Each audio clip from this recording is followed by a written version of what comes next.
Oh, there is sadness, suspicion, and lots of questions surrounding the brazen assassination of one of the most prominent critics of Russian President Vladimir Putin. A scheduled rally in Moscow protesting Russia's actions in Ukraine has now been canceled, and instead will become a tribute to opposition leader Boris Nemtsov. Nemtsov was fatally shot late last night as he walked with a woman right near the Kremlin, just hours after he gave a radio interview denouncing Putin's tactics in Ukraine as mad and aggressive. And he is said to have been ready to provide the world with evidence of Russian troops and more meddling in Ukraine, something Putin, as you may know, has long denied. A lot of people don't buy. President Mikheil Saakashvili is a former president of Georgia, joins us now, currently chairman of the Advisory Council of the Reforms for President Poroshenko for Ukraine. Mr. President, welcome. Thank you. Thank you for inviting me. Who do you think murdered this brave man? It's not, we shouldn't ask who, but I think what. And I think what really murdered him is the system. And that was created by Putin. And this is the system of intimidation. This is a mafia state run by thugs, with hitmen being being rewarded for all kind of these actions, with this general atmosphere that violence is permitted and even encouraged. And, you know, Vladimir Putin came with violence initially when he came with war.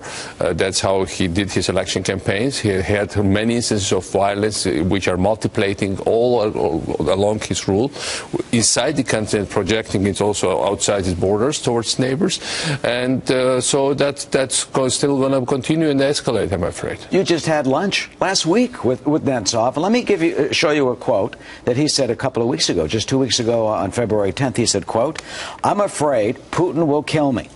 I believe that he was the one who unleashed the war in the Ukraine. I couldn't dislike him more." What did he tell you at that lunch? Did he have fear? Did he express any sense that he could lose his life in this battle? Well, we had a couple of meetings for the last couple of weeks, and he was coming often to Kiev, and he was lately especially interested in evidence of participation of Russian troops into this, and he wanted to bring the truth, because, you know, the way how this brainwashing in Russia works, that it's most of the Russians are convinced that this is America, not Russia, leading war in Ukraine, that actually Russians have nothing to do with it. There are some Nazis running around and anti-Semitic Ukrainians killing Jews and Russians, etc. And of course, this is all like it's a very old-style propaganda, but that's basically suffocates the whole public opinion in Russia. And he was one of the brave people who tried to dare. You know, he was exactly opposite to what Putin and his gang are. And what evidence did he have? What do you think he was going to bring forward? Well, everyone knows Russian troops are... I think there is plenty of evidence about it. It's just not about evidence. It's whether to dare to present it to the Russians, to say the truth, to go out and reach out and say, well, by the way, that's us conducting war, that's us killing the Ukrainians, that's us invading there, that's us doing all these ugly, nasty things, stirring up trouble, doing new big aggressive war in Europe, and just like in Afghanistan in the 70s and 80s, just like before Second World War, Nazis and Stalin would do, dividing Europe. But it takes courage to say it in today's Russia, because the whole climate is just so dangerous. And so, you know, Boris was one of the liveliest persons I met. I knew him since the mid-90s. We often disagreed. We had our arguments. But one thing is clear. He was a Democrat. He genuinely wanted to, you know, to help his country, and he certainly tried to learn the truth, and he certainly was not one of these gray-suited, poker-faced KGB operatives that Putin brought and called them, for God's sake, in 21st century government of a huge country. He was for freedom, he was for democracy, he was for the people of Ukraine, against what's been happening. And everyone knows that Russia's behind it, that Putin is full of it. Well, look, I mean, what is being played out now in Ukraine has repercussions much beyond Ukraine. First of all, it's the largest country in the world attacking the largest country in Europe. But he's gobbling up bit by bit, yes, and we can't stop him. What should we do? What should we arm them further, or will that only inflame Putin? What should the West do to protect democracy and liberty in Ukraine? I think, first of all, to say very plainly what David Cameron of UK said, this is Russian invasion, period. Not some pro-Russian rebels, not some, you know, local whatever, civil war. real invasion. Second, of course, when somebody says, I had lots of arguments, I had lots of meetings, I met with dozens of senators and lawmakers on the Hill, and when they say, some of the people who, most of them, what do you want?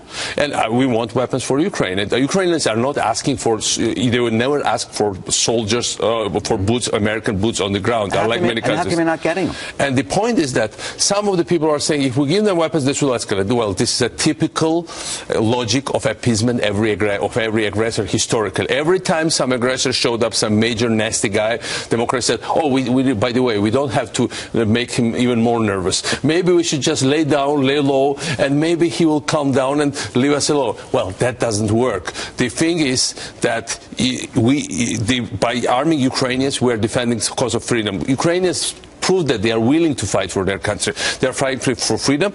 The United States won 3 world wars, including the Cold War, and these were all wars for freedom, and this was the right against evil. We cannot allow for the United States, who won these wars, and for the world who won these wars, for free world who won these wars, to lose most of its gains because democracies or some politicians in democracy would not have guts to confront evil as it is, and to do the basic things. The basic thing is just give them weapons. They will stand for their own rights, for their own freedom, and by the way, also for the freedom of the rest of out there in Europe and the United States and this general free world. And tragically, if you're in Moscow and your leader against Putin and you speak up about it, you get shot in the head and in the back 4 times. Mr. Yes, President. That's really tragic. And, it reminds me a little bit of Milosevic of Serbia. In the end, he was shooting his opponents. He ended very bad. Putin is ruling with violence. He will end in violence. The problem is at what cost for the rest of the world. And that's what we should all be aware of, that, just appeasing him or trying to, delay this whole process is not going to work. The world needs to act now, because later we will have to pay higher cost, and it might be also too late for some of people like Nemtsov, but also for some of the countries. And, Ukraine cannot be defeated because it would be defeat of the free world. Well, Nemtsov's memory and what he stood for will continue, especially in our country. Mr. President, we thank you for joining us. Thank you for having me on your show. Absolutely.